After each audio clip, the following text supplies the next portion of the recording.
तुम्हाला थंबनेल बघून समजलंच असेल आज आपण काय बनवणार आहोत.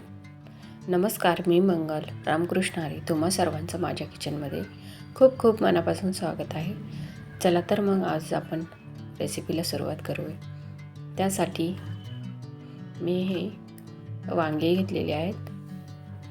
हे वांग्याचे देठ आहेत ना, हे मग कट करून घ्यायचे आणि वरनं काटे असलेले ते पण काढून घ्यायचे. त्यानंतर या वांग्याला असे 2 कट मारायचे, म्हणजे 4 भाग होते. त्यानंतर आतमध्ये चेक करायचं. खिडकी पण वांगी निघू शकतात, त्यामुळं नक्की एकदा चेक करा. आणि वांग कट केल्यानंतर छान असं पाण्यामध्ये सोडा. जर पाण्यामध्ये वांग नाही टाकलं तर वांग काळं पडू शकतं, त्यामुळं नक्की वांग्याला पाण्यामध्ये सोडून छान अशी अंघोळ घालून घ्यायची. हे बघा, मी दाखवते त्याप्रमाणे. त्यानंतर आपण यासाठी लागणारा ठेचा करून घेऊ. मी मिक्सरमध्ये करते, तुम्ही खलबत्त्यामध्ये केला तरी चालेल. त्यासाठी भरपूर असा लसूण आणि हिरव्या मिरची लागणार आहे. मी हिरव्या मिरच्या कट करून घेते 2 भाग. हिरवी मिरची आणि लसूण आणि मी थोडे यामध्ये कोथिंबीरीच्या काड्या पण वापरणार आहे. त्यानंतर पेस्ट करून घेतली. आता यामध्ये मी भरपूर अशी कट करून घेतलेली कोथिंबीर आहे आणि यामध्ये आपण बनवून घेतलेला ठेचा घालायचा 1 चमचा. आता आपण याच्यात जगभरातले मसाले जे तुमच्यापाशी उपलब्ध असतील ते घालू शकता. आणि 2 चमचे मी यामध्ये शेंगदाण्याचा कुट्टा घातलेला आहे. हा भाजून करून ठेवलेला कुट्टा आहे, मिक्सरला फिरवून. हा 2 चमचे घालायचा, खूप जास्त घालायचा नाही. त्यानंतर ह्यामध्ये मी लाल तिखट, हळद, गरम मसाला, कांदा लसूण मसाला, धना पावडर, जिरा पूड आणि गरम मसाला हे जगभरातले मसाले घालायचे आणि छान असं मिक्स करून घ्यायचं. त्यानंतर यामध्ये मी मीठ विसरले होते, मीठ पण घालून घेतलं. छान मिक्स करायचं, सर्व एकजीव झालं पाहिजे अशा प्रकारे. हे बघा, यामध्ये कोथिंबीर अशी मी भरपूर वापरलेली आहे. कोथिंबीरमुळे छान अशी स्वाद येतो, त्यामुळे नक्की कोथिंबीर यामध्ये जास्त वापरायची. आणि हे मी टिफिनसाठी बनवते. हे बघा, मी मीठ पण घालून घेतलं. आता याला आपण मिक्स करून घेऊ. हे सर्व मसाले जर नसतील तुमच्यापाशी तर तुम्ही फक्त लाल तिखट, हळद, धना पावडर एवढं घातलं तरी खूप आहे. आता ह्याला आपण कोथिंबीरीचा वल्लापणा असतो त्यामध्येच याला मिक्स करायचं, यामध्ये पाणी वापरायचं नाही. आणि छान असं मिक्स करून घ्यायचं हाताने. त्यानंतर आपण कट करून घेतलेल्या वांग्यामध्ये हे भरून घ्यायचं थोडं थोडं बॅटर. हे बघा, मी दाखवते त्याप्रमाणे असं छान दाबून दाबून भरायचं. छान भरलं ना दाबून दाबून, काही निघत नाही बाहेर, आपण कशा पण पद्धतीने शिजवलं तरी. हे बघा, मी दाखवते त्याप्रमाणे तुम्ही करा. असं नसेल वांग कधी बनवलं तरी एकदा नक्की बनवा, खूप छान बनतं. ह्याची रस्सा भाजी पण बनवू शकता, पण मी हे टिफिनसाठी बनवते, त्यामुळे ह्याची सुकीच भाजी बनवणार आहोत.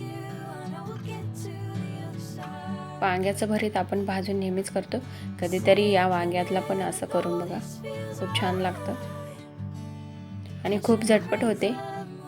खूप काही साहित्य लागत नाही, अगदी कमी साहित्यामध्ये सर्व साहित्य आपल्या घरामध्ये उपलब्धच असतं, त्यामुळे घरामध्ये पटकन होते ही रेसिपी. नक्की करा.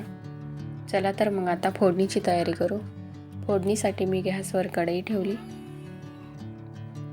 कढई छान अशी तापवून द्यायची. आता माझ्यापाशी ही लोखंडी कढई, त्यामुळे मी याला थोडा वेळ लागतो तापायला, त्यामुळे मी थोडी वाट बघितली. त्यानंतर यामध्ये आपण तेल घालून येऊ. माझ्या रेसिपी जर तुम्हाला आवडत असेल तर लाईक, शेअर, कमेंट, सबस्क्राईब करायला विसरू नका.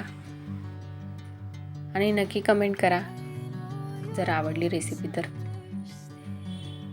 हवं तेवढं तुम्हाला तेल तुम्ही वापरू शकता. आता मी यामध्ये 2 चमचे तेल घातलेले आहे. तेल छान तापले की यामध्ये तुम्ही जिरा मोहरीची पण फोडणी देऊ शकता. कुटून पण लसूण घालू शकता, पण मी लसूणची पेस्ट घातली त्यामुळे मी यामध्ये लसूण घालणार नाही. छान असं तेल तापून द्यायचं. फोडणीसाठी आपल्याला कढीपत्ता पण लागणार आहे. कट करून कांदा पण घालू शकता, पण मी नाही घातला. आता तेल छान तापले त्यामध्ये आपला कढीपत्ता सोडून द्यायचा. छान असा तडतड झाले का कढीपत्त्याची, मग यामध्ये आपण भरून घेतलेली वांगे सोडायचे. यामध्ये 1 चमचा जिरा पण मी वापरलेला आहे. बघा, छान असं आलटून पलटून घ्यायचं. हे फुल गॅसवरच करायचं.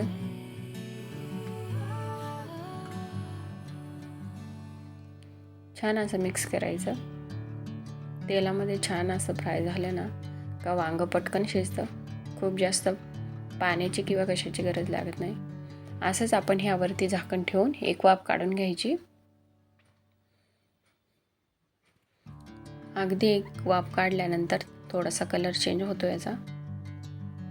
हे बघा दाखवते, त्यानुसार झाला का नाही कलर चेंज. आता यामध्ये ज्यामध्ये आपण याचा मसाला बनवला होता त्यामध्ये आपण थोडंसं पाणी घालून ते पाणी आपण ह्यामध्ये घालून घेणार आहोत. अगदी थोडंसं, खूप काही नाही, अगदी थोडंसं बॅटर आपलं उरलं होतं. हे बघा, अगदी थोडं पाणी घालून आता याला छान असं शिजवून घ्यायचं झाकण ठेवून. आता आपण चेक करू आपले वांगे शिजले आहेत का. एवढ्या पाण्यामध्ये मस्तपैकी छान असं शिजते तो वांग्याला काही खूप पाणी लागत नाही. अगदी पाण्याचा शिताडा जरी दिला तरी वांगे शिजतात. झाले आपले वांगे शिजले आहेत. कसे वाटले नक्की कमेंट करा. चला भेटू, बाय.